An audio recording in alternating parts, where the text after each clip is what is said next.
everyone. Welcome out. It is Tackle Trading's halftime report here for 1/2019. And, Matt, I got to tell all of our audience out there what that means. It is April Fool's Day. So keep your guard up here this morning. Matt, any tricks going on at your house?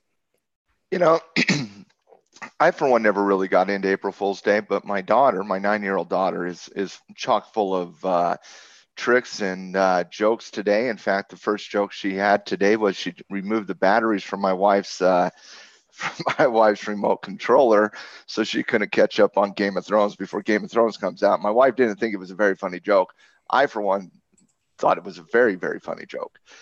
So she's got a whole bunch of jokes planned, but no, outside of my daughter, no, we're pretty boring. You know who loves April Fools? You do know this. Our mother. She She loves it. does. It's one of maybe her favorite holiday, quite frankly. She loves pulling tricks and gags. If I get a call from mom today, I'm going to have my guard up. We're not playing any of those I'm not gags here. answering that phone.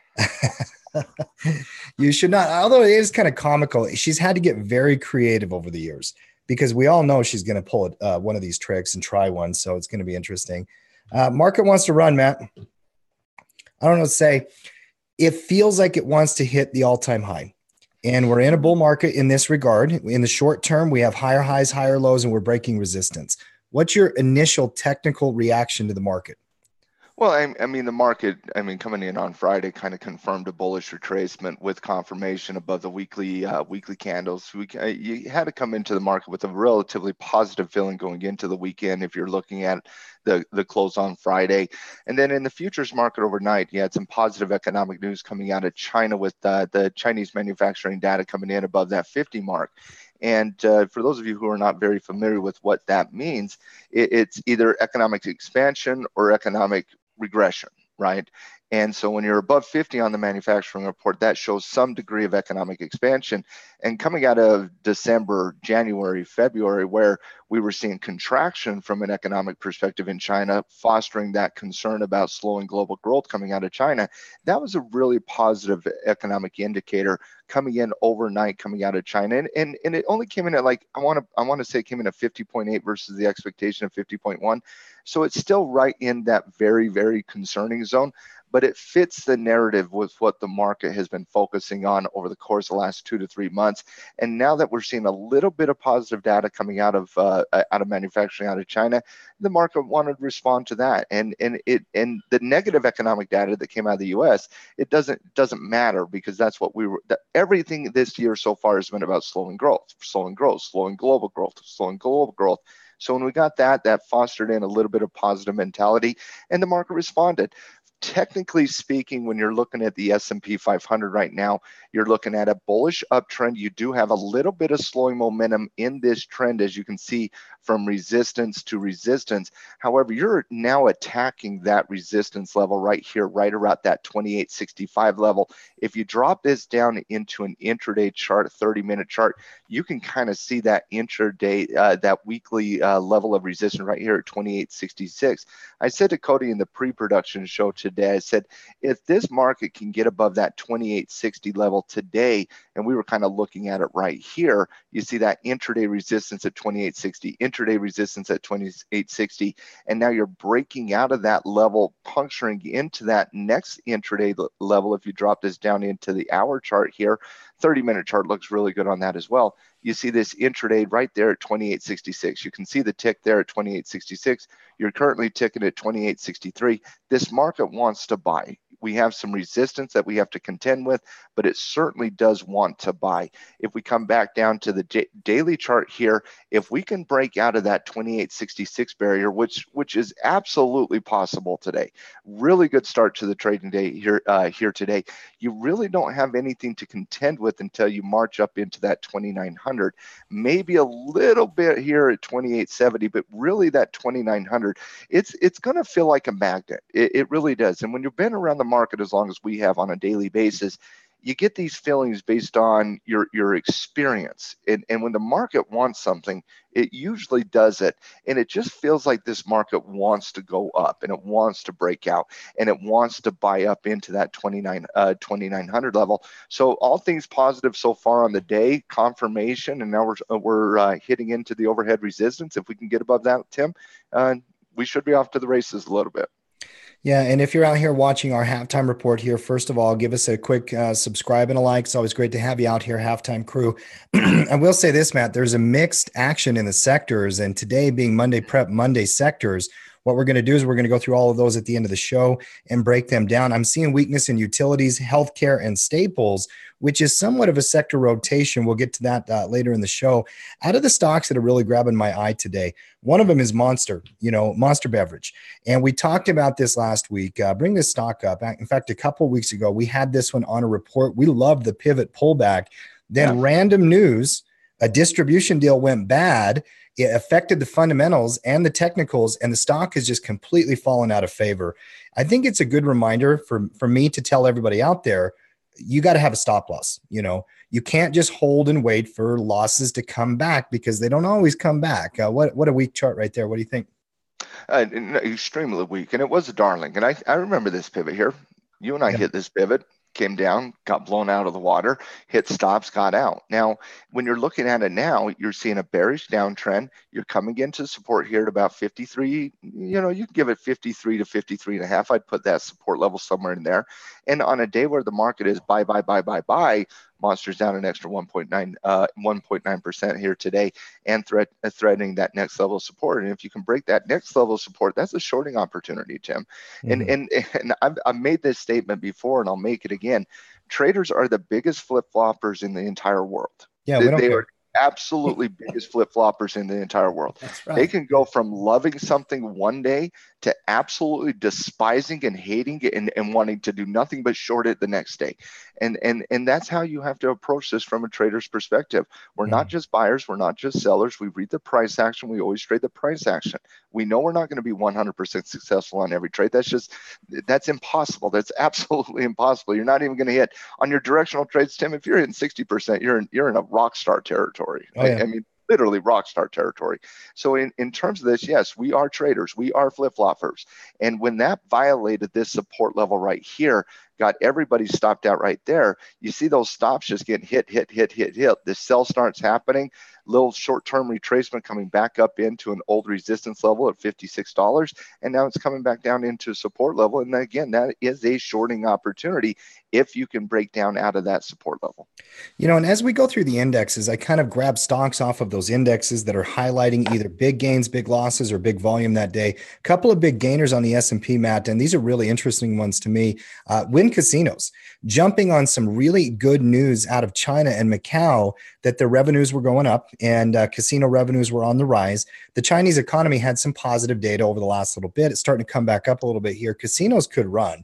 It's got a resistance point there. This is not a chase it day to day, but it did grab my eye and my attention. I have not seen the Macau numbers yet coming out of Macau. And for those of you who don't know what Macau is, it's a gambling mecca next to Hong Kong, right? Just 30-minute ferry from Hong Kong.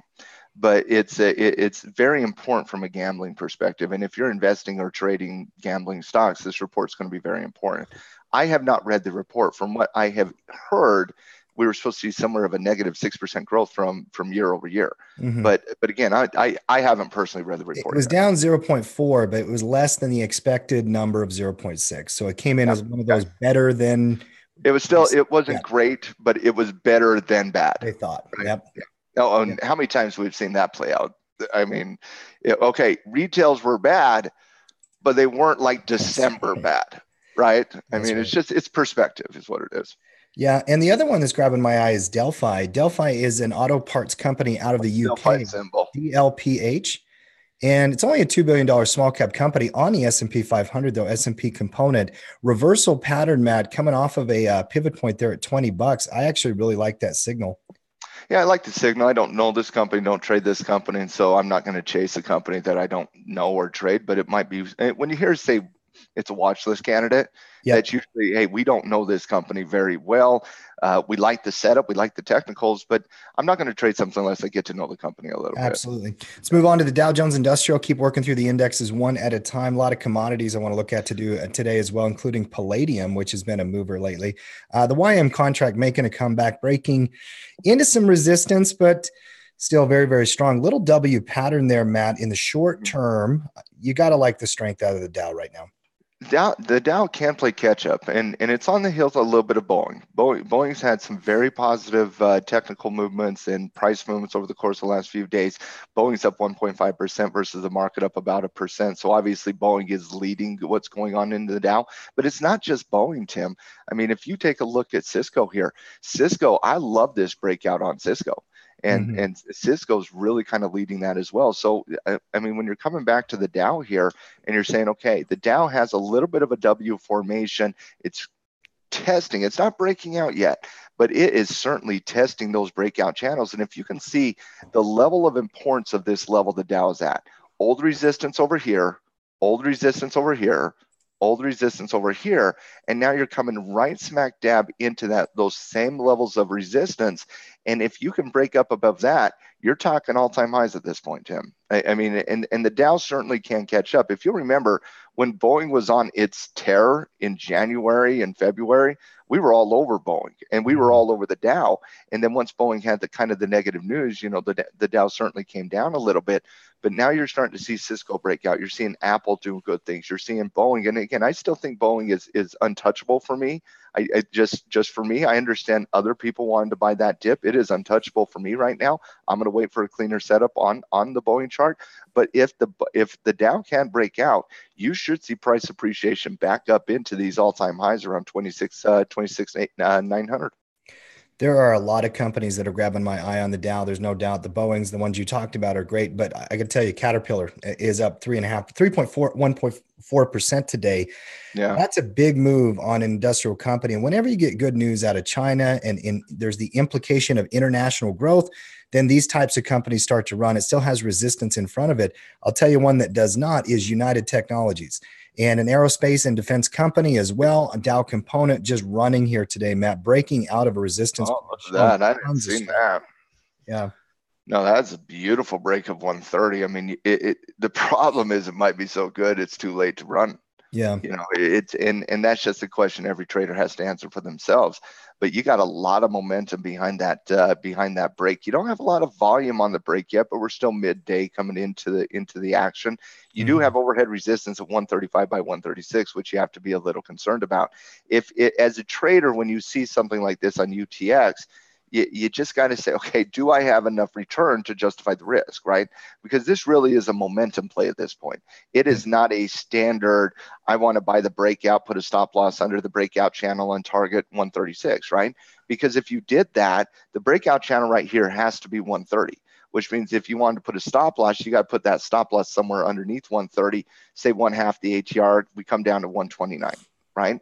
You buy currently at 132.64. You're putting a stop loss at 129. You're taking about $3.64 risk. You don't have the reward to risk ratio at this previous resistance level at 136 to justify the trade, which means you have to play this as a momentum play, which is a completely different setup than a standard swing trade. You know, one that might be a little cleaner on the actual break point is Home Depot. Home Depot is showing me a really, really good breakout as well. You know, I know we've run into the resistance point, which is not a pattern that you love, Matt, but you had a pretty clear resistance there. And we are taking off here today. Again, another reward risk. You have to do all your math. You got to do your numbers as a trader. That's your job, but they are grabbing my eye. There is some strength here today. I personally wouldn't trade it. But just because I personally want to do it doesn't mean it's not legit. Yeah. You know, I personally don't like stocks that have ran too far into the breakout channel. All right. Sure. I just, based on my experience, my research, a lot of times those have a failed breakout scenario. I like something that consolidates coming into the breakout, then breaks out, such like a high base type situation. A high base is one of my favorite technical patterns out there. And so for me, I like that high base. And you did do that a little bit here, Tim.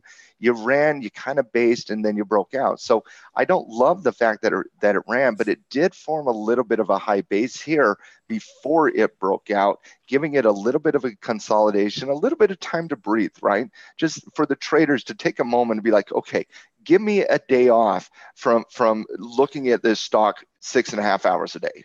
Right? Give me a couple of days off. Give me 3 days off. Give me 4 days off. Give me 5 days off. And then when it runs again, it has a tendency to run fairly aggressively. I do like the company. I do like the breakout. Little concerned with the run going into it, but not overtly concerned that I would say stay away. I mean, this is a clean break. Some interesting action across the market. By the way, welcome out halftime crew. And it's always good to be back. I love the halftime report. It's one of my favorite parts of our day, Matt. Run my Yeah. routine, go through my trades, and then come in and just kind of talk to the community and the team. Cody, Cody said, he said, we should play an April Fool's joke on the halftime crew, and we should tell them we're canceling the halftime report. And how would you guys feel if we were to cancel the halftime report? Y'all should just come on very solemnly and just been like, guys, we got to shut it down. There's too much of Matt and Tim. There's just too much of Matt and Tim. We got to shut it down. No, we're not shutting the halftime report down. We absolutely love doing halftime report. So we are not shutting the halftime report down. But I thought it might be a little bit of a funny joke. But no, we're not doing it. So continue, T. Well, a couple things. It took me 2 seconds to tell Cody no, by the way. No, we don't. All ideas are welcome in our community at Tackle Trading. And as Cody's boss, I want to hear his ideas, but that one was not one that we had to think too hard about, Matt. We don't mess with the crew. There's no bad ideas except for that one, Cody. That's a bad idea. There's no bad eyes until I hear a bad idea. That's a bad idea. Well, and the hashtag no justice thing, that was a bad idea too. Hey, bad idea too. There was no justice to stop no justice. All of a sudden, you leave the kids at home, you go on vacation, you come home, and your entire house is just ransacked with whatever they were doing. The cat's away, the mice will play, Matt. That is there what you happens. go, buddy. Out of the losers on the Dow today, by the way, you tell me if you see a theme. Coca-Cola, Verizon, Johnson & Johnson, PG, McDonald's. Safety. All the safe stocks are down here. All the good stocks are up. I will say one stock that grabbed my eye, though, on the downside is United Health. And Cigna, United Health, and these healthcare plans, Matt, there's continued weakness in that space. And there are some fundamental and structural problems. Institutions are selling these things, on any opportunity, they're selling them. I'm telling you, a breakdown there. This is one of my watch list stocks that is absolutely tradable. Well, it's a company I like, on United Health. This is a healthcare company I really, really like. I think it's a fundamentally strong company, but there is some rotation going on here. Yeah. And we don't know exactly the cause of it. Well, yeah, we do. They were on the hill a month and a half ago. That was the cause of it. Mm-hmm. But we don't know exactly how far it's going to go. But it's a sector and an industry you probably should stay away from. You don't have to force the action. You can go where the action is. And so from a healthcare perspective, we're a little, healthcare right now, we have it right at the 50-yard marker in our market scoreboard, Tim. And that's, when you're at the 50-yard marker, I mean, we're seeing as much bearish activity as we're seeing as much bullish activity within not only the sector trend and pattern, but within the actual industry as well. And when I was running all my scans to find those for the scouting reports on Friday, Tim, I saw some good healthcare opportunities, and I saw some healthcare opportunities that's like, well, we just got to stay away from healthcare. And my read on it was the bad healthcare stocks were a little overextended to the downside, and you might see a little bit of rise coming into this week. And the good healthcare stocks were really kind of just basing, waiting for breakout patterns. So a lot of times that's going to lead healthcare to come up a little bit from a sector perspective, but that doesn't mean you're looking to touch it, right? And we've talked about this before, that when you look at the sector trend, it gives you a good barometer of what's going on in that sector, no doubt about that. But it doesn't give you the same barometer or the same bias than when you look at every single one of those individual components. Because when you look at the individual components, you start to see different things play out. I'm concerned about healthcare right now. And to me, 50-yard markers, a really good rating on it, just given the fact that we have some relative weakness there. And we do have some strength coming out of some of the industries in healthcare as well. Absolutely. Move on to the NASDAQ if you would, and let's keep working through the different indexes as we go through our routine one step at a time. By the way, in my estimation, one of the most important things any trader, veteran or beginner, can do is work from a checklist and have a daily routine that is very process-based. It helps our brain make good decisions, which is why even at 15 years in, Matt, 14, 15 years in, we still have a daily routine checklist, Well, and that's what we do here every day. Every day we go through the market indexes. Every day we talk about the stocks that are driving the market either up or down. Every day we look at the commodities. Every day we look at the currencies and that's just what we do from a daily routine perspective. And the entire purpose and mentality of why we started doing the halftime report was to certainly communicate with our community on a daily basis. But also one of the things that we saw relatively weak coming out of our community was that structure and discipline that it needs to do this on a daily basis and to to be able to come here and to watch this daily routine on a daily basis, I hope it helps people apply their daily routine a little bit more effectively. Beautiful uptrend, beautiful candlesticks, 3 pivot candles off of that moving average as we're hitting into a new resistance point here. I look at the big ones, and Matt, whenever I look at the NASDAQ, I always look at the major stocks first, those FANG type stocks. Add Cisco. I don't know why Cisco got left off. It's a $200 billion company, and it's a Dow component as well. Yeah. Out of all of them, Cisco's probably the strongest right now with that breakout. I would follow it up with maybe a Google or a Microsoft. Now, Amazon's pressing resistance as well. Give me a read on the index first and kind of talk a little bit about tech. Tech is relatively strong compared against everything else. The Dow, I love the breakout that's happening on the Dow. I love the breakout that's happening on the S&P 500 as well. Obviously, the NASDAQ isn't going to break out today, unlike some of those other indexes that we've already kind of looked at there. But the NASDAQ has been relatively strong against a relatively, weaker market, and so it's not playing catch up, it's showing strength here. It just hasn't broken out because it ran so much versus the other indexes. So I don't expect that breakout to occur, but if the markets are going to break out, NASDAQ should eventually break out this week as well. We'll kind of wait and see and take a wait and see approach on that. You do have overhead resistance right at 75.50, Tim. That's the first thing you have to kind of look at when you're looking at this overhead resistance on the NASDAQ.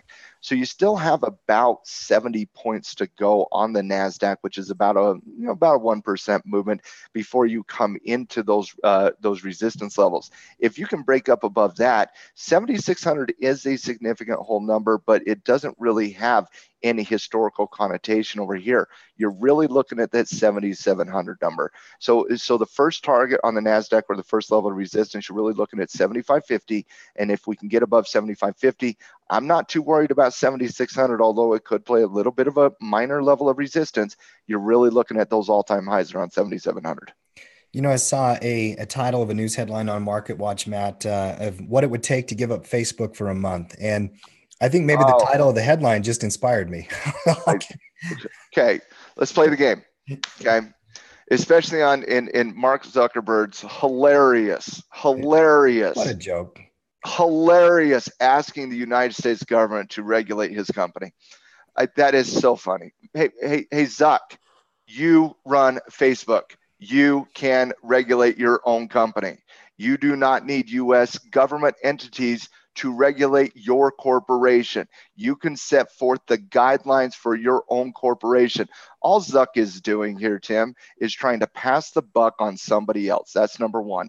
Number two, he wants to reduce his own personal exposure. It's an absolute joke what he did. He can do it himself. He's just trying to pass the buck on the government because he knows the government's not going to do anything. Correct. So in terms of this, let's play the game. What would it take for everybody to give up Facebook for a month? What would it take? What would it take for you? Yeah, I agree, Ilka. I agree. That is an April Fool's joke right there. That's what that is. So what do you think, T? I would delete it today. I love certain aspects of any social media, and I don't see them as the negative cancers that some people do. I'm not going to go off on a rant. I actually was having a conversation yesterday. Social media can be an incredible positive thing. It's how you engage it and how you use it. For me, though, Facebook is running even deeper into their pit of hell, where it's not a viable place to go and engage for news, number one. And you get a lot of news there because it's naturally just blasted in your news feed. The only thing really good for Facebook is connecting with your friends, right? I don't even think that. I pick up the phone call and make a phone call. Yeah. For me, if it wasn't business related reasons, I would not use Facebook. I can't stand Facebook. I can't stand Mark Zuckerberg. I can't stand anything about Facebook. It drives me absolutely crazy. I think they're the bane of society. I don't like the company. I don't like what they represent. I don't like what they've become. And I think Zuck is an absolute joke. But outside of that, yeah, it wouldn't take much. I'll tell you that right now. It would not take much for me. Yeah. Cody, what about you? I mean, are you a Facebook young man that is on there a lot? I'm getting a little tired of Facebook. Personally, I'm with Matt. If I could cancel it, I would. But On a different note, something that was funny in the means of social media and April Fools, Tom Brady, who didn't have a Twitter until just recently, popped on Twitter, said, "I'm retiring," and people are going nuts. And everybody's like, Well done, Tom Brady. That is done. well played. Although he would be the most boring follow in the history of Twitter. Yeah.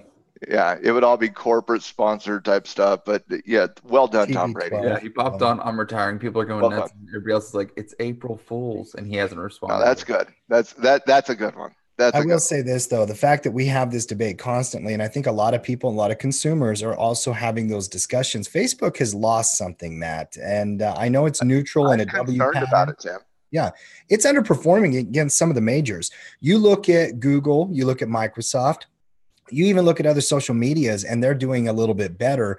It's stuck in a range here. You know, I'm a little bit concerned about this chart. I would not take a directional play on this chart one way or the other. That's my opinion. It's kind of a complicated little pattern here. You do have overhead resistance right here at 170. You got a little short-term head at 174. Obviously, right-hand shoulder coming in at 170. Double bottom type W formation here at 160. This is that just it's got reversal on the bullish side. It's got reversal on the bearish side. Maybe a long strangle here. 5 months out is the way to play this, Tim. But I wouldn't do a directional trade. I think a bi-directional. I could be convinced on a bi-directional trade here. You could probably do a straddle. Yeah. I could be convinced on a straddle, especially where volatility is. Right. If you're looking at implied volatility here on Facebook, I mean, let's generate some ideas here, T. Okay, so implied volatility coming up is right here at about 30 against, fairly low volatility. Can we both agree on that? Fairly low volatility here. Yeah. Okay, you have earnings coming up. If I get an earnings date coming up here, maybe mid to late April, but let me check for you. I'm gonna check 42 bars. That should give me plenty of time frame. Okay, you got one on the 24th, right? So we got about, what would that be? 3 weeks? Yeah. About 3 weeks? 23 days. Yep. What should volatility do between now and then, in your opinion? Well, it's going to rise. There's no question about that. You have some very predictable things in the market. The very most predictable thing is that time will pass and that you can build an edge around theta. That's why cash flow traders are the most likely ones to become consistently profitable in the market. It's not the biggest profits. Delta traders are more profitable by and large if they're really, really good at it and they have good skills.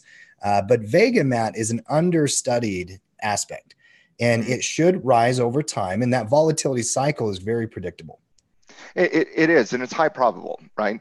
Yep. It doesn't do it every time, right? We got the rise early here in December, and then this was a little bit of a weird situation coming into the first quarter earnings. First quarter earnings would not have been good for straddles. It just would not have been good for straddles because you got your volatility rise coming into December, and then as the market was snap back rallying, volatility kind of drove back down coming into that earnings report. But rise here. And so you got low volatility coming into that. I would say you should get at least probably a 20% bump in volatility. Yeah, 20% bump in volatility. It opens up ideas like straddle, strangle, Debicon. I don't expect it to go back up into the 55 channels here like it did in the last 2 quarters. No. But you could get it up into the 40 pretty easily, which would help a straddle here. The problem is you're stuck in a range, and if this is stuck in a range throughout the next 3 weeks, the increase in volatility is not going to offset theta decay and directional risk, right? So you're basically offsetting a little bit of the theta risk, hoping for a little bit of a breakout one way or the other, a breakout of 170 or a breakout of 160, and that straddle could play out. So it's an idea. It's an idea. I think could be back tested. There's a lot of low volatility options right now in a market where we're moving into earnings season. The video of the day actually on Tackle Trading's YouTube channel. And if you're out there watching our show here today, give us a like. We're not even at a 50% fib here on our likes, Matt, today. We're not even at a legit retracement here, ladies and gentlemen. We're at a bullish flag 21% pullback. We don't trade that. Well, we do. Some people do. I don't. I want to build an amazing channel. So if you love our channel, like it and share it. We'd love to have you do that. Well, You love word of mouth. tackle, like and share, guys. 100%. So maybe earnings, Matt, earnings straddles this week. We could probably take one of the days here on the halftime report and do some prep on some of these straddles because there's all kinds of candidates coming out 2, 3, 4 weeks down the road. Let's do it tomorrow. That sounds great. Let's prep some straddles tomorrow. Yeah. Some of the other stocks grabbing my eye on the NASDAQ, and you tell me if there's a theme here, Weibo and JD.com and, China. Give me FXI if you would. And let's talk about this Chinese data and where we're heading from this perspective. Obviously, it was seen as a positive, and stock prices in China and a lot of the major Chinese companies are starting to rally here. We're approaching resistance, Matt. A breakout here to me would be very significant. W pattern, rotating trend, strength behind it. Do you believe in the data in China, or do you just trust the chart, or both, or where's your head? I'll trust the chart, but if you ask me to believe in data coming out of China, no. Like, are you kidding me? I don't trust U.S. economic reports. You think I trust the economic reports coming out of China? They're building fake cities, Tim, and they have for 15 years. So no, I don't trust the data coming out of China, but the data doesn't have to be accurate for the market to go up. So when you're looking at this from a technical perspective, I'll trust the technicals, no doubt about that. I'm not going to trust the data, but I understand the data is going to drive the technicals. So when you're looking at this from a potential breakout, the only question really is, where do you put that breakout channel? Do you put it at 45, or do you go up to the tick of 45.40? I would say you have to go to the tick of 45.40. I think that's where you got to start here. You got to start by looking at that intraday perspective, dropping it down to a 30-minute chart. You got a lot of evidence up here above 45, Tim, right? So if I only had like one tick at 45.38, then it came right back down, I might not worry about that, and I might be comfortable buying the breakout at 45. But in terms of, look at all this data between 45.28, and then the tick, the tick at the high at 45.38. So I think you got to start that breakout discussion with the tick up there at about 45.38. Let's move on to the Russell 2000 small cap index. Keep working through our daily routine here, one step at a time. RTY, relative weakness here. I know it's up, Matt, about 4 or 5 days in a row here, and green candle, but we're in a fading downward channel. It's got all kinds of room to run if it wants to break. There's no doubt. If this S&P wants to hit 3,000, the Russell will eventually break that resistance and run. But what's going on here with the weakness? Do you think it's just people are more comfortable with the larger cap companies? I think it's blue chip mania. Yeah. I mean, that's what we're seeing across the board. We're seeing blue chip stocks rise. We're seeing money come back into blue chips more, but Dow components, S&P components. And if you're thinking about, okay, I want to go to an aggressive index, do I want to go to the NASDAQ, or do I want to go to the Russell 2000? And if it is a risk on environment, then I'm picking the NASDAQ stocks. And especially with the positive news coming out of the Chinese-U.S. trade wars that's been going on for the past year, I mean, a lot of those blue chip stocks have been held back because of this, because they do a lot of business overseas versus the Russell 2000 stocks that don't do a lot of business overseas. And so positive news coming out of the Chinese trade talks is going to help out those blue chip stocks a little bit more than it will the Russell 2000. But what I'm seeing here on the Russell 2000 is a pretty interesting little technical formation.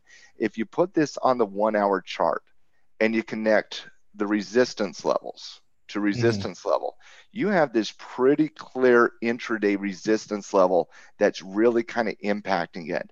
And as you can see, the last time it did this number was, a couple weeks back, and it came right back down into that, and now it's into there again.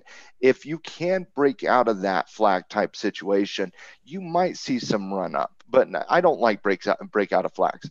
So but it is a legit tradable signal. But even if it did that, I mean, wouldn't you rather buy the S&P? Wouldn't you rather buy the Dow? Wouldn't you rather buy the NASDAQ? I mean, you want to move into strength, not weakness. And yes, the Russell 2000 can play catch up here, but until that Russell breaks 1600, I'm not too concerned about anything right now with the Russell 2000. I'm not looking to trade it directionally. I'm going to look to do condors on it. And as of right now, I love what the condors are doing on it. Yeah, I agree with that. It's been a good cash flow strategy here for a bit, and definitely something that you have to know all the rules on. Move on to the dollar, if you would. Let's keep working through the currency and then commodity markets. We're even going to take a look at Bitcoin here today. Dollar is up near resistance, but is failing to break out here, Matt. I know that there's a lot going on in the Forex markets.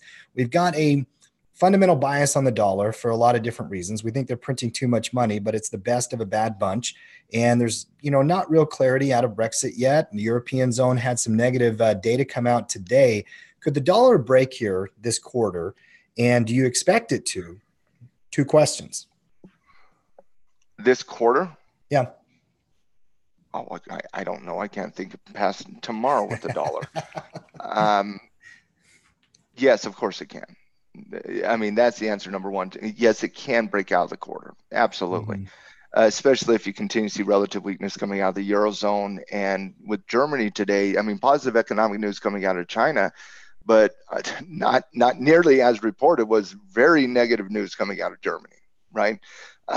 Whereas manufacturing data ticked up above 50 on the in China, it actually ticked under 50 in Germany. And I'm very concerned about recessionary data all over Europe. I'm concerned about Europe in general, but especially right now from an economic data perspective. So could it? European weakness, Euro weakness, dollar strength? Absolutely. Those are the two major currencies out there. The dollar was the hardest thing to rank this week for me. Mm-hmm. And it just was. And honestly, it was the hardest thing for me to rank all the currency. This was the hardest scoreboard I had to rank on the dollar and the other currencies since we started doing the Forex report. Because, Tim, I had a positive bias on the dollar. I had a positive bias on about 5 of the other major currencies. And that doesn't happen a lot. Yeah. And so it really only happens when you're seeing the dollar sitting at resistance, and some of those other patterns are sitting at support.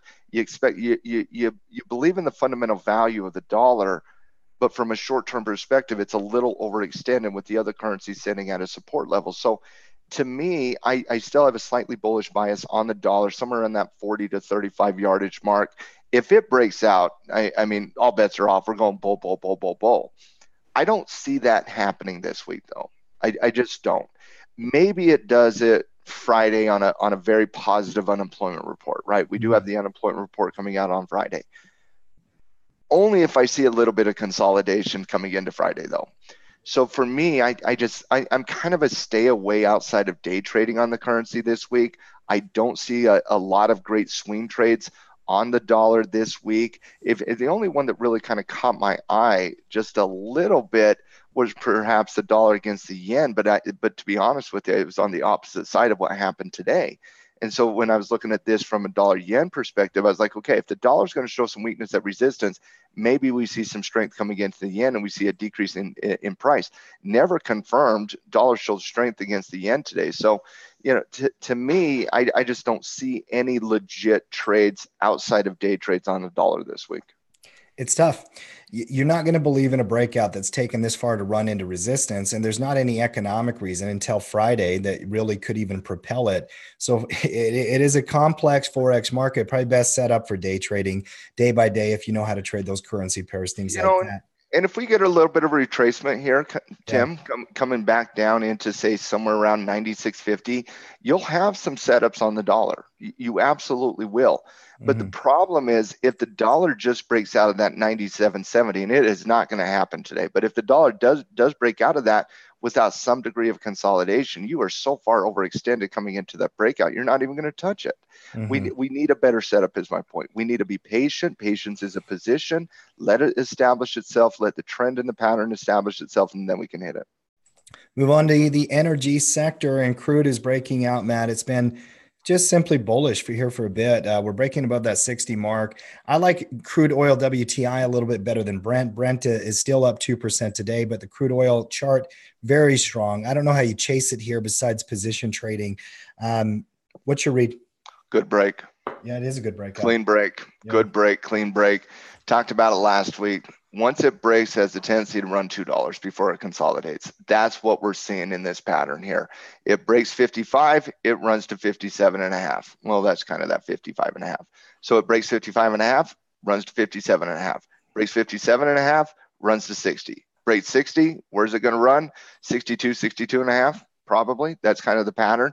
So yeah, I mean, if that's the pattern we're seeing over the course of the last 2 months in crude oil here, and it's already risen $1, what is it, $1.34 coming into 61.48. What do you got? 50 cents to $1 left in that movement before it starts to consolidate again, based on what we're seeing in the pattern. So no, if you're not aggressively triggering in above 60, yeah, it's already made its run for you. You know, position trade is different analysis. Correct. Yeah. Trailing a stop, letting it run, going for a T1, T2 type scenario. If you've been long crude oil and you want to stay long crude oil, and nobody's going to argue with you, it's obviously been an uptrend, you know. Well, that's a position trade. Correct. I mean, you're not going to lock in profit simply because it broke out. You're like, oh, let's quickly lock in profit. No, that's swing trading. Swing trading is different from position trading. As long as those support pivots are higher, you're not going to get out of any position trade on crude oil right now. I agree with that. You know, one chart that is a little bit tougher, though, from a trend perspective and also just a holding perspective is gold. The metals market, Matt, they've been mixed. Dollar hitting its head. You know, you'd expect gold to do what it's doing, which is nothing here today. But I got to tell you, I'm seeing a head and shoulders pattern developing. I'm very concerned from a technician, and I just trade what I see. Say la vie. Hold on. Apologies. That's a new. I'm going to let that keep going. Just go ahead. If I would have talked there, the video camera would have came on me, and so I wanted everybody to watch. You have to shut off your phone. I have recorded audio, not of you, young man, plenty. But when you were gone one week, we're in a scouting report meeting, and we've got like 12 coaches there on our Friday afternoon. Yeah. And Cody, I'm like, all right, guys, let's take a quick water break. Everybody 2 minutes, be right back. Cody walks away with his headset on, and it is blasting static into our ears for minutes and minutes and minutes. Oh, that's funny. I'll pull it one time, maybe play it for you. He walked away right now, by the way. He must put his headset down. What's that Naked Gun movie? Right. Oh, when the police guy goes and the Queen of England is visiting, and the police guy goes into the bathroom. He forgets his mic is on. He's using the bathroom. That's what that reminded me of, just barely. And there's Cody back. He didn't even know we were talking about him. He had no idea. No clue. Anyways, coming back here to gold, Tim. Yeah, I mean, textbook. Okay, if you're looking at a textbook head and shoulders formation, this isn't it, but it's close. It is close. Left shoulder, head, right shoulder, look at the neckline. You violate that neckline, that's confirmation of a reversal pattern. Yeah. Yeah. I mean, gold's best bet is probably for the dollar to hit resistance and fade and have that counter relationship. Yeah, but that can't be a reason you buy gold. I know. Right. You can't just say, well, the dollar's at resistance showing strength, but let's buy gold because it might fade. No, I mean, let's wait for a legit technical setup. Let's call it like it is. If you're buying or holding gold right now, it's most likely as a position or an investment type style, and you're hedging. You're using it as a hedge against currency risk long term.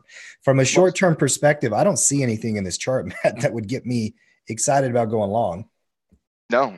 I mean, it might pick it up off the bottom, retrace into 310, 320, 1310, 1320, but no, I don't see any. This is not a support bounce that you're looking at. Yeah, let's buy the support bounce here.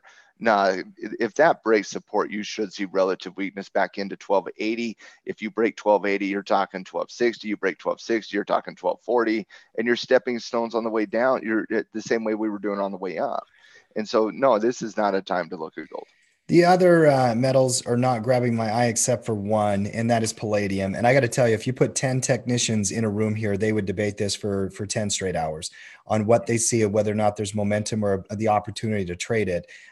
Everybody's going to have their own analysis here. Matt, what is yours? Because I find this chart to be fascinating. It truly is.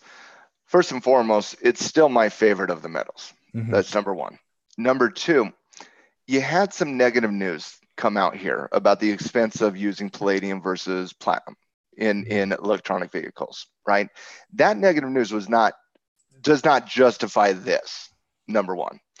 Number two, if you drop this down into an hour chart, here's the first failure of support here at 1550 on the negative news. Look at the volatility to the downside. It fades, breaks support, boom, crush. Fades, breaks support, crushed. To me, and I know the traders and Twitterverse like to blame algorithms on the downside, and they don't like to give algorithms credit on the top side. That's insane, makes no sense, but that's what they like to do. This to me was a technical move. After the initial news happened, after the initial news caused that breaking of support, this algorithms just took hold. Tim, this is not people dumping from 1,500 in 4 hours all the way down to 1,400. That's not people clicking a button to sell palladium. That's not what it is. That was a technical move. Algorithms took hold, drove volatility to the downside. The question is, at what point do we start to look to trade palladium again? And for me, I might trade it above 1,400, but that's me. Okay, I do like the break of 1,400, but you would be running into tremendous levels of resistance. I think the best thing to do for a lot of hashtag Team Tackle is to be patient here, let for a neutral pattern to establish itself, and then to wait for that breakout, that eventual breakout. That's what I think is the most prudent way to go about trading palladium right now. You're on mute, my friend. I was going to say, why don't we just sell everything we own and just go all in and forget about all that?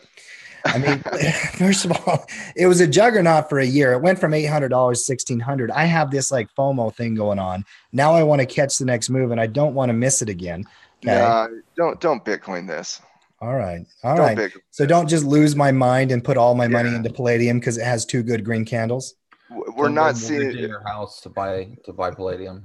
Yeah, let's not call palladium the next weed stock and the next Bitcoin cryptocurrency, but it is a commodity that I do like, if not love. I love the fundamental practical usages of palladium. I love that it's a metal that has viable usage from a technological perspective, similar to like say silver, unlike gold. So no, we don't want to just run and jump into everything. I think, again, and let me rephrase this. I think it's the most prudent course of action when you see something like this and you do want to trade it, you want to invest in it, is not to have that buy the dip mentality, but to be patient, wait for neutrality, wait for a breakout. That to me is the best way to do this. I'll keep watching it. You know, one of the ways that I personally have been watching it and will trade it and have traded it in the past is through PALL. If you're new to the halftime report, remember most of the commodities that we track, you can get an ETF version of that. And I don't have any position on PAL right now. I'm waiting as well, Matt. Prudence is definitely a good characteristic. There are old traders. There are bold traders. There are no old, bold traders. You don't just stick money in there and hope. You got to have a plan. It's got to hit your technical rules and your position sizing rules. It's just such a dang good commodity, Matt. I like the pullback. It's created opportunity here, right? It has created opportunity. And a lot of times when you see something like this, you want to switch it into a 3-year weekly chart. And if you look at that 3-year weekly chart, you see a little bit of a different perspective. You have a little bit of a downward movement in price, obviously, coming into a rising moving averages on that weekly chart. And Tim, and I know you don't love this, but I'm going to do this anyways. I'm going to draw a Fibonacci on it. And if you look at that Fibonacci from the very low to the very high, you're talking somewhere around you're in that 23 to 38% retracement area, right? So if you're just looking at this from a weekly perspective and you take out everything else that happened, the intraday chart, the daily chart, and you look at that from a weekly perspective, that does give you a little bit more of a clean entry above that 1,400 level, right? Yeah. And I could certainly understand somebody saying, hey, listen, I want to get into palladium. I want to have a position in my portfolio on palladium from a position or an investment perspective. Yes, I do think this is a tradable opportunity from that perspective. But if you're asking me from a swing trading perspective, I'm like, no, you got to wait for that to set up a little better. For sure. All right, will do. We do need to bring up one we don't bring up every day, though. Bitcoin's on a tear, Matt, and I don't know if it is a new buy point. Let's not call it a tear, Depends on how you define it. I mean, from February to now, we're up almost 20% probably. I know from December of last year until today, we're down about 80%. So, I mean, let's not call it a tear. All right. It's not a tear when you pull up the chart and you got a little tiny candle like that. Yeah, listen, it's not juggernaut here, bro. Zoom in. Zoom in. I will It's zoom scale. in. If we have to have a math fight here today, I will we give it to you. All right. It's up less than crude. It's not on a tear. It's showing some strength.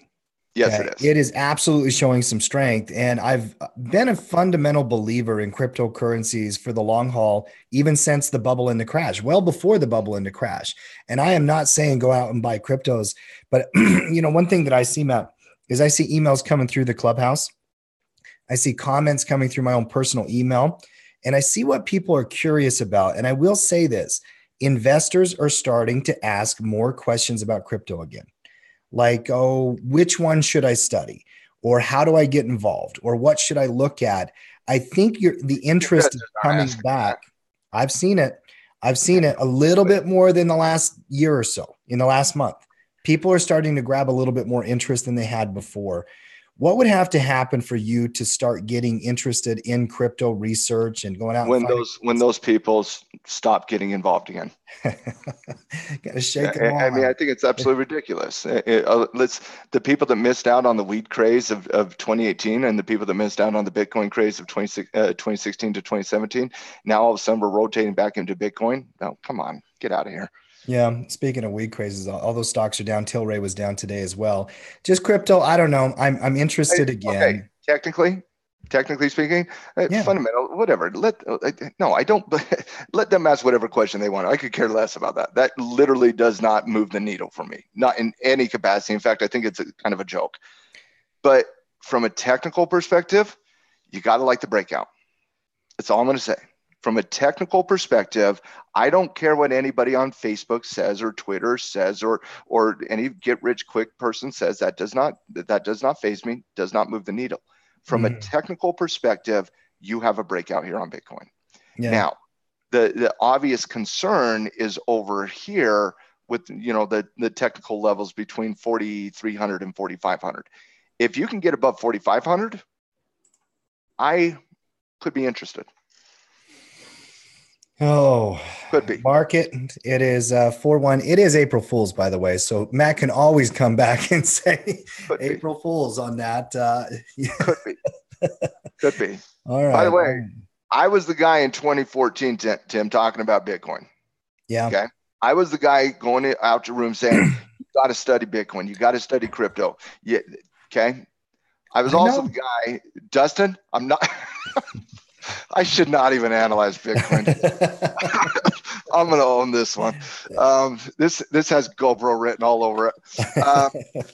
Okay. Thank you, Dustin, for Matt's call to breakout on Bitcoin. I could see that on Twitter right now. Matt calls a breakout on Bitcoin. Matt calls a breakout on Bitcoin. Everybody buy Bitcoin. Oh man, clickbait right there. I love it. I love it. But I will tell you, and all truth be told, I'm interested. Okay. I do believe in the technology, right? I believe in blockchain. I do believe in blockchain the same way that I believed in the internet going to be reshaping society. I believe blockchain will reshape society. I don't believe in any one coin though. And that's my concern. But from a technical perspective, I like the break of 4,000. I like it going into 4,500, perhaps retracing at that point. Mm-hmm. There's a book I bought about a year ago. We were going to read it for the book club. We never ended up getting to this one. It's a long one. It was by a journalist out of Scotland in the 1850s, Extraordinary Popular Delusions and the Madness of Crowds. And Matt, I think the Bitcoin craze and the potcoin craze, and I mean, this guy, even in the 19th century, was talking about tulip mania, South Seas bubble, the Mississippi schemes. This stuff has gone around forever. So now you got to start studying and thinking about, what about post-bubble crashes? When do things come back? How long does it take for that dust to settle, if it ever does? Some things don't ever come back, by the way. Pets.com didn't come back, Tim. But Amazon and Apple did. But the internet did. Yeah. Right? The survivors is what you invest in. I know that's a weird way to think about it. But the survivors of the crash, that should tell you something, right? Yeah. The survivors of the subprime market crash should have told you something. I'm not going to get into the, we bailed out these and whatever. Okay. Goldman Sachs survived. JP Morgan survived. Citibank survived. Wells Fargo survived. These banks survived. Lehman Brothers, Bear Stearns did not. Their survivors should tell you something. Coming out of the .com, Apple survived, Microsoft survived, Amazon survived.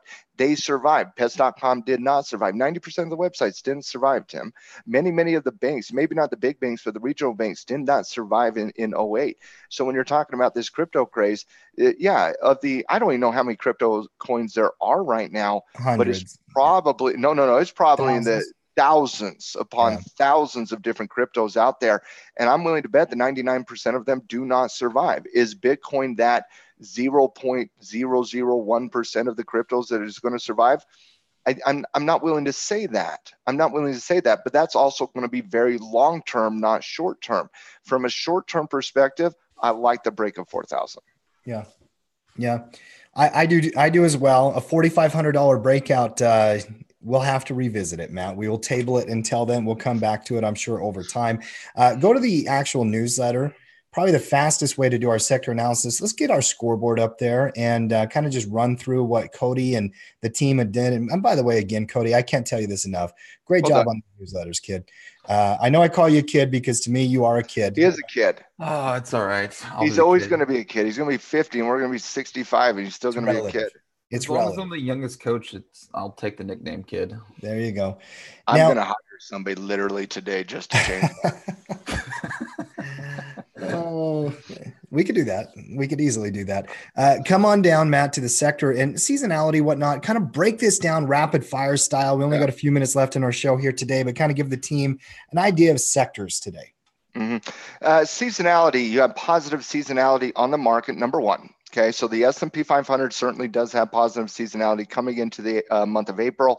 Also in the month of April, dating back the last 20 years, energy, basic materials are two of the better performing sectors out there in the month of April. Maybe we're starting to get a little bit of our seasonality coming into oil, no doubt about that. Also basic materials. Technology, although I do like it right now, does have some negative correlations from a seasonality perspective, and consumer staples also has negative correlation from a seasonality perspective. So keep that in mind when you're approaching the market, doing your routines in the month of April. The best performing sector and the highest ranked sector that we have coming into this week is technology, followed by consumer staples, real estate, utilities. All of those getting beat up a little bit here today with the positive movement coming into the market. And obviously positive movement coming into the market usually means a little bit of a negative movement coming into defensive type sectors. And that's what staples, real estate, and utilities certainly are. I do like the discretionary sector here. I know not everybody in the market likes the discretionary sector, especially on the heels of a very negative retail sales number that we saw here today.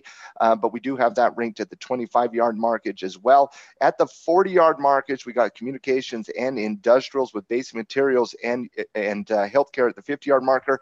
And financials coming into the week was at a negative 30 barrier perspective. Quickly, let me break down this from strength to weakness here, Tim. Technology was our top rated sector for a reason. I've already analyzed NASDAQ on that. Very similar analysis on the technology sector, so we don't need a double dive on that one. Next, at the 25-yard marker, we had consumer staples showing a little relative weakness, and understandably so. We have it ranked at the 25. It would be at the 15. We brought it back down into the 25 because we felt like the staples sector was a little overextended in the short term. Maybe some consolidation was going to occur. Maybe a little bit of a retracement was going to occur. But I love the strength I'm seeing in this trend. It's just a little overextended, and that's why we backed off the ranking to the 25-yard marker. Real estate XLRE, very similar analysis on real estate, backed off the call a little bit coming into the 25-yard marker. We just felt like it was a little bit overextended, was going to form a little bit of a base, maybe a short-term retracement. I'm also seeing a little bit of slowing momentum and increased in volatility here, Tim. And when I couple increasing volatility with slowing momentum, I get a little concerned about that sector. And I am just a tiny bit, not a lot, but a tiny bit concerned about the real estate sector. Looking at utilities, we have it ranked at the 25-yard marker. I would come off that a little bit. Lots of slowing momentum, obviously downward movements in price. I believe that everybody should have utilities in their portfolio to offset any risk that is in the marketplace. But because the market is showing a 1% movement, we're seeing a little bit of a decreased movement here in price. You do have slowing momentum. I think that the best case scenario over the next maybe 1 to 2 weeks is a little bit of neutrality in the utility sector. Discretionary, those retail sectors. You know what, Tim? This is what the market doesn't care about. Retail had a negative reading at negative 0.2 versus a positive 0.3 expectation. Core retail negative 0.4 versus the expectation of 0.4, and yet retail just went up. Did not care. Did not care, did not care. That is a breakout, ladies and gentlemen, of 114 on the retail. That is a hammer candle. Tested lower, couldn't handle it. We'll look for that to fly above that 115 level. So track that discretionary sector at the 115. Do like the breakout of that flag base, high base type situation on the discretionary sector. Looking at the 40-yard marker, communications, there's a lot of debate within that scatter report meeting on the communication sector. I'm probably a little bit more cautious than others on the communication sector. I personally have it ranked at the 50-yard marker. We gave it a final rating right at the 40-yard marker. I'm just seeing a lot of slowing momentum here, a lot of increases in volatility. Obviously, the market is very positive today on the communication sector. If we do break out, look for that 47.75 level by 48 level of resistance. If we do break out of that level, especially that 48 level, Tim, we should be off to the races. Okay, we should be off to the races. Look at the old support levels over here. Look at that new resistance level forming over here. Keep an eye on 48 on the communication sector. A lot of aggressive stocks in that communication sector that can certainly run aggressively when they do break out. So track 47.75 by 48 on the communication sector. Industrial also had a 40 rating, just simply because it had not broken out yet here, Tim. We were concerned about the deep retracement, consolidating instead of showing strength. Obviously, all bets are off with Cisco, Apple, and Boeing all doing good here today. Breaking out of that short-term intraday, that's got to be bumped up into the 30-yard marker. So it was at 40 with the breakout confirmation. You probably move that up to the 30-yard marker, a slightly bullish indication on the industrial sector. Energy also has positive seasonality here today. Crude oil breaking out should help the energy sector, but keep an eye on that 68 handle here. If we break out of 68, maybe seasonality does play out for us in the month of April, and it really didn't play out for us in energy in the month of March. But if we do break out of 70, we could be back on to seasonality positivity in the energy sector, so keep an eye on that. Basic materials, I love what I'm seeing on the breakout, but we did have it at the 50-yard marker. It has not confirmed the breakout channel, but if you can break out of this W formation here, Tim, you should see price appreciation back up into the 58. So keep an eye on your basic material stocks. And for those of you who are fairly new, basic material stocks are drill baby drillers, gold miners, silver miners, copper miners, anything we pull out of the dirt, that's the basic material. It does have positive correlation coming into the month of April as well, but wait for confirmation on that breakout on the sector. But I do love what I'm seeing here today on the basic materials sector. Healthcare, we talked about initially, Tim. This is kind of stuck in a no man's zone right here. You're having divergence within industries happening within the healthcare sector. You got strength, you got weakness. You got to really kind of, it's a stock picker's market, especially in the healthcare sector.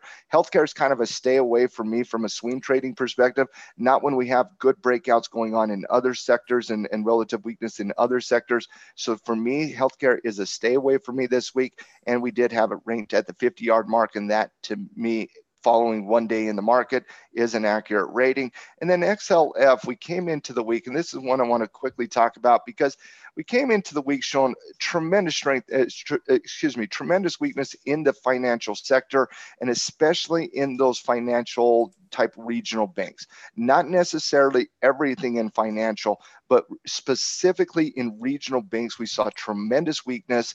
We saw a little bit of a breaking of support, type of kiss of death type formation, death cross on there, and then that just got blown out of the water. So we did have it as a negative 30 ranking, but if I was looking at it from today's price action instead of Friday's price action, you can't downplay what's happening in the financial sector, up 2.16% here today. You got to move it back up into neutrality. Yeah. First of all, awesome job. I love it. And obviously, you know, on a Friday afternoon, when we debate all those details, we go through, we put the report together. Cody ends up putting the newsletter out there.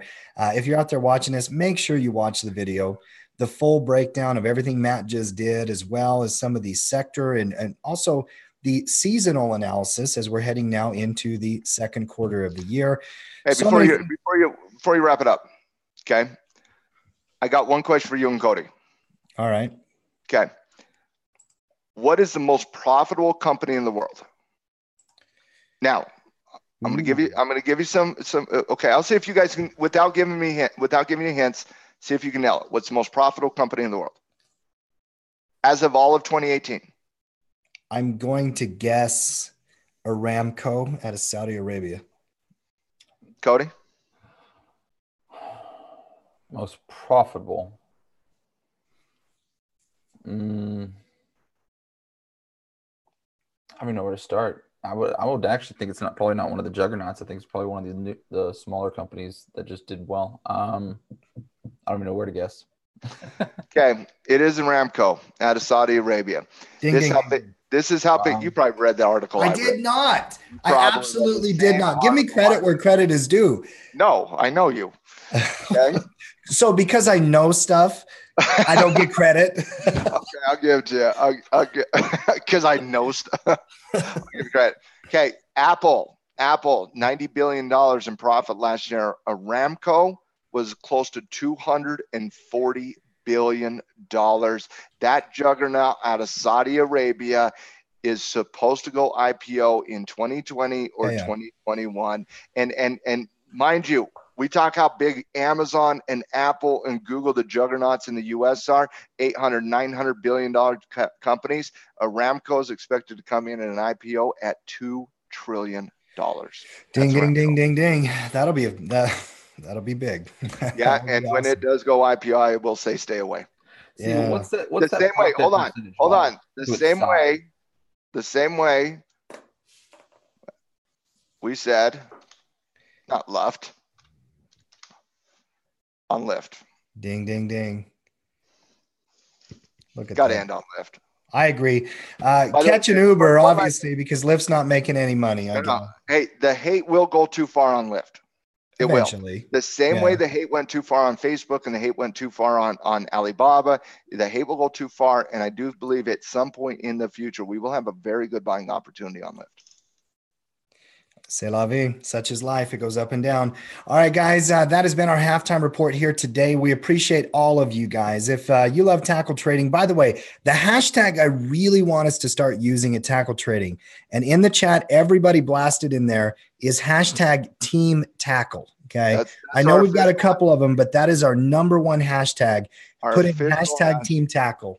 Our official hashtag is hashtag Team Tackle. Yep. Absolutely. Get something out there on social media this week. Hashtag Team Tackle.